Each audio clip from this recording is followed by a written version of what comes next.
તો આપણે બનાવવાની શરૂઆત કરશું. તો આ મેથી લીધી છે એને ઝીણી ઝીણી સુધારી લીધી છે. તો આપણે એક તવલું મૂક્યું છે અને ગેસ ચાલુ કરશું. આમાં થોડું ઘી નાખીશું.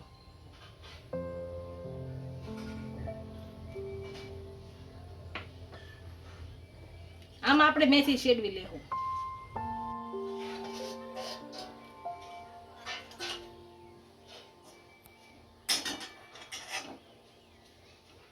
મેથી આપણે ઘીમાં શેકાઈ ગઈ છે. આને એક વાસણમાં કાઢી લઈશું. ગેસ બંધ કરી અને નીચે ઉતારી લઈશું.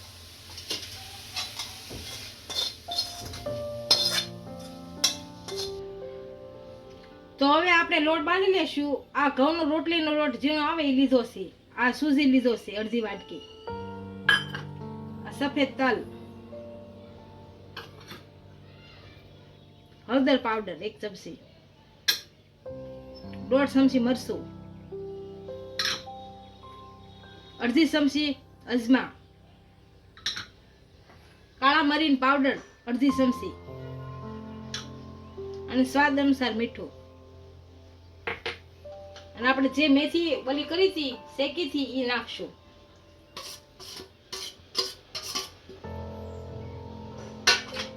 અને ઘીનું મોણ આપી અને આને ભેળવી લેશું.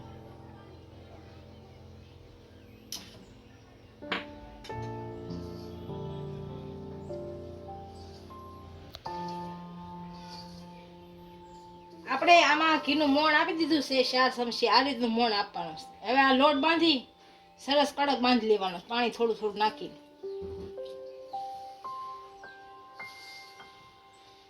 થોડું થોડું પાણી નાખતું જવાનું.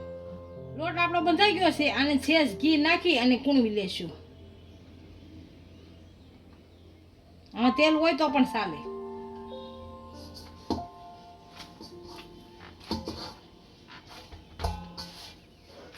આપણો લોટ મળી લીધો છે. હવે આને વણી લેશું. આ રીતનો લાંબો મોટો લુવો લેવો, થોડો ગોળ ગોળ કરી અને આને વણી લેશું. રોટલી વણે એવી રીતના. પછી પૂરીનો શેપ આપી દેશું.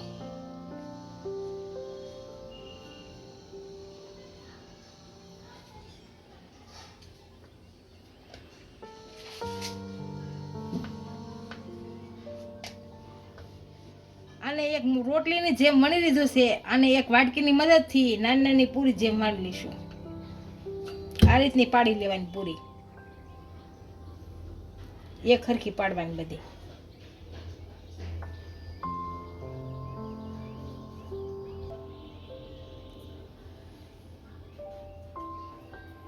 આ વધારાની બધી વસ્તુ હોય કાઢી લેવાની. આપણે આ પૂરી બની ગઈ છે. આને હવે ઘી લગાવી દઈશું અને પછી આ સાઈડ વાળી દઈશું. અહીંયા ઘી લગાવી દઈશું એટલે કેમ કે આપણા પડ બને. પછી અહીંયા આપણે લગાવીને સેજ અમથું ભી મારી દેવાની.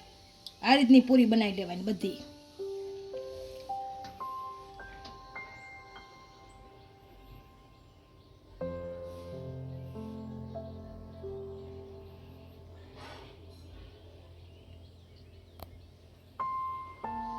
આ રીતની બધી બનાવી લેશું.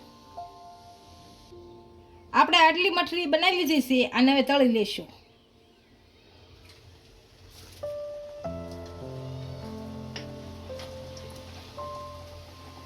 આપણે એક બાજુ તળાઈ ગઈ છે. બીજી બાજુ ફેરવી નાખશું.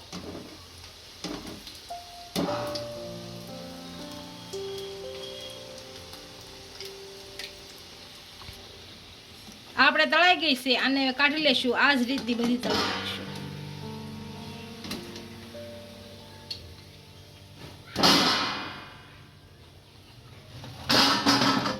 આપણી મેથીની મઠરી તૈયાર થઈ ગઈ છે. એને એક ડીશમાં સર્વ કરી લઈશું.